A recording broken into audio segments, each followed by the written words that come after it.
Right. అయితే మీరు 2019 elections by ఎలక్షన్లో గెలిచిన తర్వాత ఏదైతే 43,000 మెజారిటీ ఉందో అది బేసిక్గా పార్టీ చాలా అంటే బీఆర్ఎస్ పార్టీ చాలా అంటే చాలా ప్రతిష్టగా తీసుకుందని చెప్పాలి. అయితే ఆ టైంలో మీరు గెలిచిన తర్వాత మీ నియోజకవర్గానికి సంబంధించి 1,000 కోట్లు దాదాపు 3,500 కోట్ల దాకా ఫండ్స్ తీసుకొని వచ్చిన. అంటే ఏదైతే నియోజకవర్గానికి సంబంధించి అభివృద్ధి అసలు నిజంగా నేను చేశారు ఎట్లా అంటే నేను చాలా ప్రామిసులు చేసిన గెలిచేటప్పుడు. ప్లస్ ప్రతి విలేజ్లో నేను అక్కడ పుట్టి పెరిగినోడిని, డిగ్రీ దాకా. అంటే మీరు అడగగానే కేసీఆర్ కూడా వెంటనే కేటాయించారని విన్నాను నేను. ఇది అంటే అడిగినప్పుడు చేయాల్సిందే కదా. నేను ఎలక్షన్స్లో ప్రామిస్ చేసినప్పుడు చేసినాం ఇవి కావాలి సార్. ప్రతి ఊర్లల్లో నాకేం కావాలనేది తెలుసు. ఎందుకంటే నేను రాజకీయాల్లోకి రాకముందే ప్రతి ఊర్లో ఏం కావాలి ఆ ఊరు సర్పంచ్ కూడా తెలియదు. మీరు కనుక్కుంటే చెప్తారు ఊర్లోకి పోయి ఈ ఊర్లో సైదిరెడ్డికి తెలిసినట్టు మీకు తెలుసా, సైదిరెడ్డికి తెలుసా అని. ఎందుకంటే నేను ఒక్కొక్క ఊరు ఈవెన్ దో ఓడిపోయినాక కూడా ప్రతి ఊరికి ఒక 6 నుంచి 10 సార్లు పోయి ఉంటా. 142 ఊర్లోను గ్రామ పంచాయతీలు కూడా ఎప్పుడు జనాలు తిరిగేది, ఆ ఊర్లకి ఏం కావాలని చూసేది, దాంతో తగ్గట్టే పని చేసిన. అందుకని సరే మిగతా వాళ్ళు ఎందుకు చేయలేకపోయినారు నేను చేసినట్టు అంటే నేనంతే. నేను హైదరాబాద్ వచ్చేది తక్కువ అప్పట్లో. ఒక 10 రోజులలో 2 రోజులు హైదరాబాద్ వచ్చేది. 2 రోజులు వచ్చిందంటే మా అక్కడ కార్యకర్తలు అనుకునేది ఏదో కొత్త జీవోతో వస్తుందని. అంటే అట్లా ఎంతసేపటికి ఒక ఫోకస్డ్గా వర్క్ చేసుకుంటూ వచ్చిన. ఇలా నువ్వు ఉత్తమ్ కుమార్ రెడ్డి 2 సార్లు మంత్రిగా ఉన్నా 5 సార్లు ఎమ్మెల్యే కూడా చేయలేని పనులని కూడా 4 ఏళ్ళలో చేసుకుంటూ వచ్చిన. రైట్. ఇంకా గుర్రంపూడికి సంబంధించి ఏదైతే ఉందో భూమి విషయంలో మీ మీద ఒక ఆరోపణ ఉంది. అది మీరు కొన్నారా లేకపోతే దాన్ని కబ్జా చేశారో ఓపెన్గా అడిగేస్తున్నాను. ఇప్పుడు ఇది పోయినసారి కూడా మిర్రర్లు అడిగిండ్రు ఇప్పుడు విజయారెడ్డి గారు ఉన్నప్పుడు. మీకు అప్పట్లో ఇప్పుడు రాజకీయాల్లో ఉన్నప్పుడు మామూలే ఎవరో ఒకళ్ళు ఏదో ఒకటి అంటాం. అది ఉన్నదాడ అసలు ఆ గొడవ జరిగిన ప్లేసు రవీందర్ రెడ్డి అని ఆయనకు ఉన్నది.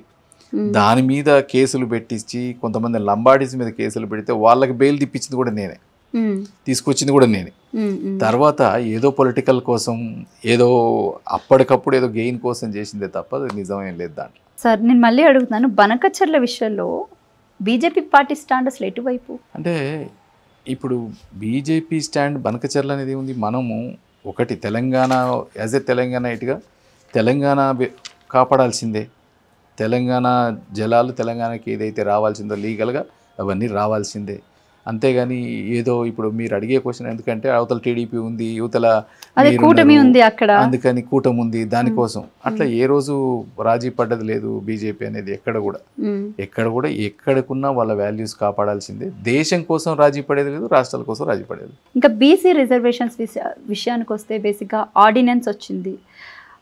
ఆర్డినెన్స్ విషయం కూడా పక్కన పెడితే బీసీ రిజర్వేషన్స్లో 42% ఏదైతే ఉందో దాంట్లో 10% ముస్లిమ్స్కి కేటాయించారన్న విషయం ఏదైతే ఉందో బీజేపీ నేతలు తీవ్రంగా ఖండిస్తున్నారు దాన్ని. సో మీరు ఇప్పుడు అసలు ఆ రిజర్వేషన్సే ఫేక్. ఎందుకంటే వాళ్ళు చెప్పింది ఇప్పుడు 42% మేము రిజర్వేషన్స్ ఇస్తా అన్నాం. 42%లో మత ఆధారిత రిజర్వేషన్లు అయితే అని నేను అనుకోలేను. మత ఆధారిత రిజర్వేషన్లు ఏం చేసిండ్రు 10% మత ఆధారిత రిజర్వేషన్ అని చెప్పిండ్రు. ఆ దాంట్లో ఉన్న బీసీలల్లో ఈరోజు అన్నీ కలుపుకుంటే వీళ్ళు మొత్తం మీద అంత మాయ చేసి నంబర్ గేమ్ తప్ప దాంట్లో నిజంగా బీసీలకు ఒరిగేది ఏం లేదు. ఈరోజు అట్లా అనుకుంటే బీసీలల్లో కూడా కొంతమందికే వస్తూ ఉన్నాయి. దాన్ని కూడా అసలు మీరు ఏబిసిడి చేయండి బీసీలలో కూడా నిజంగా మీరు బీసీలకు న్యాయం చేసేటోళ్ళు అయితే ఏదో 2-3 కులాలు తప్ప మిగతా కులాలన్నీ కూడా వచ్చే పరిస్థితిలో లేవు. మీరు ఇచ్చే 42%లో మీరు ముస్లింలకు ఏదైతే వాళ్ళ 10% అన్నారో ఆ 10% తీసేసి ఉన్న వాటినే ఏబిసిడి చేయండి.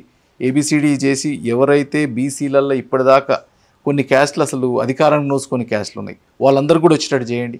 చేస్తే మేము ఖచ్చితంగా సపోర్ట్ చేస్తాం. ప్లస్ మీరు ఇస్తా అన్నదానికి అసెంబ్లీ పరంగా అదే మీరు ఇస్తా అన్నదానికి అసెంబ్లీలో సపోర్ట్ చేసింది బీజేపీ.